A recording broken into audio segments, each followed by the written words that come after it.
Well, today's task is to do a little bit of maintenance on the bike. I'm going to head off in the next couple of days. It's actually quite warm today. It looks pretty miserable, but should be alright, I think. Hoping, anyway. We'll see. But like all these little last minute maintenance things, there's nothing major. Here's my little work shed.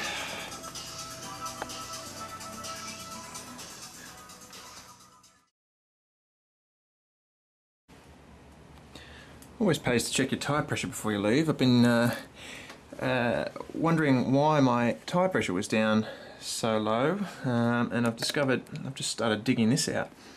I think my bike trod on some glass or something. But yeah, I'm going to test out my puncture repair kit, that's for sure. It's a bit annoying. If only I'd noticed it yesterday or even earlier today. Could have got the damn thing out, but and got a new tyre.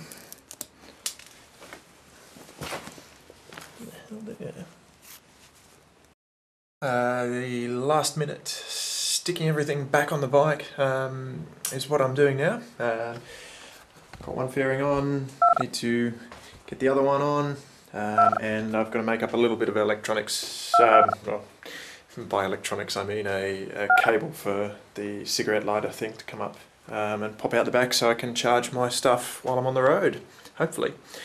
My tyre repair looks like it worked. Doesn't seem to have, you know, it's not blowing any bubbles, you know, when you put spit on it. It hopefully will last me until I can get to a shop. I'm sort of out of options. I've got to make it down to the ferry by about 9 tomorrow, and it's a reasonable sort of trek away. Yeah, so we'll see how we go. But I'm going to get all this stuff on, pack up my tools, pack up the rest of my crap, and quit faffing around.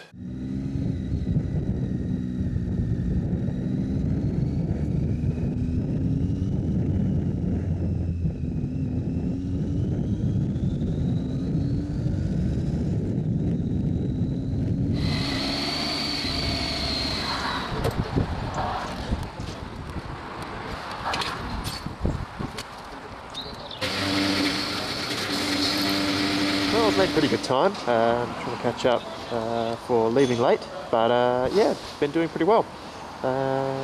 Should get down to Plymouth with a little bit of time to spare.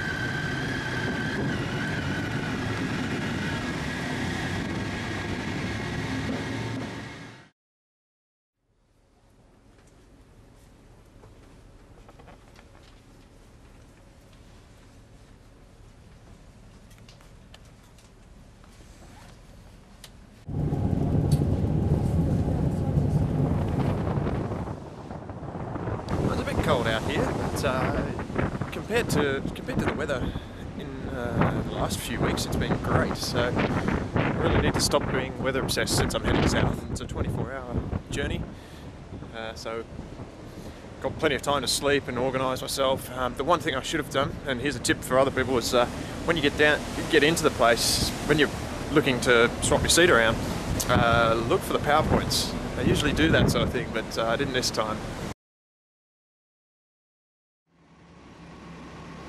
Good night's sleep was still not on offer. A drunken woman amused herself during the night by screaming through the door and then running away. Perhaps in Spain I'd have a bit better luck getting a good night's sleep.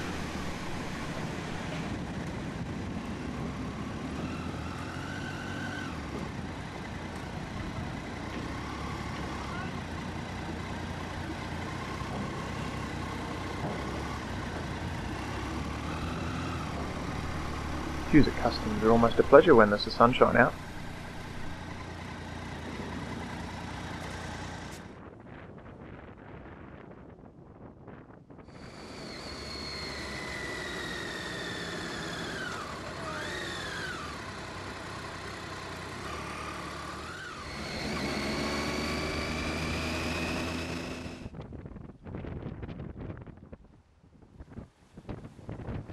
customs was a breeze and I was on the road again, heading west along the coast towards far-off snow-capped mountains.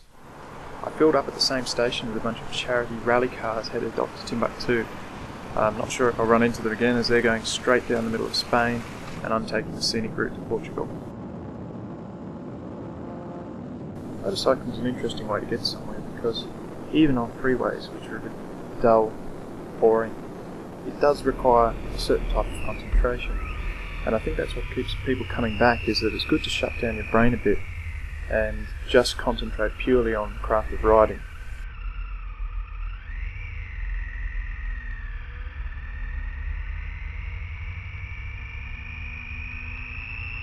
It's a very hard thing to explain to people why motorcycling is so addictive when you get so many people telling you, oh, it's dangerous and so on. And if you look at the statistics, then yes, it is quite dangerous because you get a lot of people involved in motorcycling that really shouldn't be there. They're not wearing the right gear, they're not using their brain, they're going too fast, too little skill, and it's a recipe for disaster. But the immersion in whatever environment you're going through is really the bit that is hard to describe to someone who's only ever been in cars. I mean, there's a reason cars are referred to as cages, because they really do block out a lot of the interaction with whatever environment you're going through.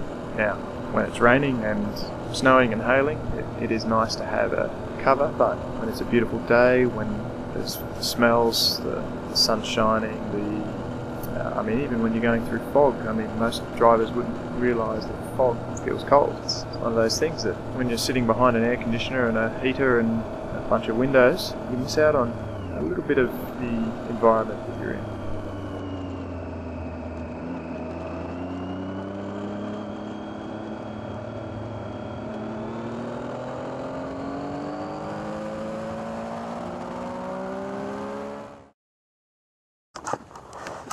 Cold today, so very cold. I don't want to get up, but it does look like it's a nice sunny day out there, so I really should. It's just, oh man, didn't sleep that well, so I woke up a bit because I dozed off half out of my sleeping bag, so I woke up a bit cold. And yeah, I'm kind of tired.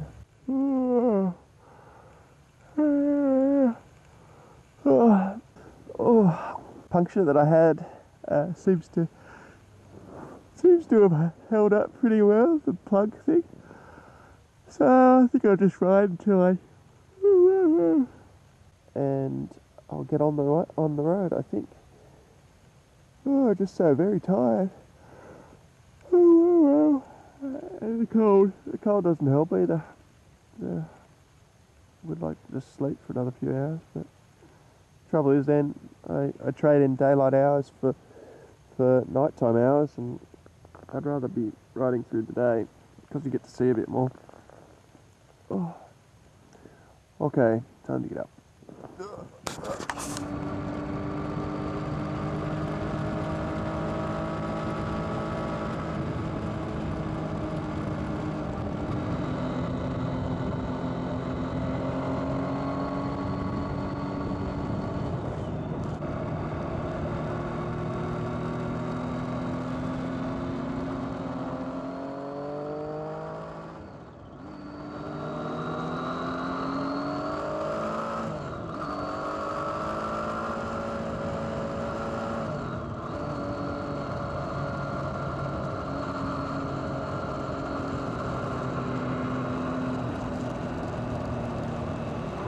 The last of the sun disappearing over the hills, I headed into Portugal.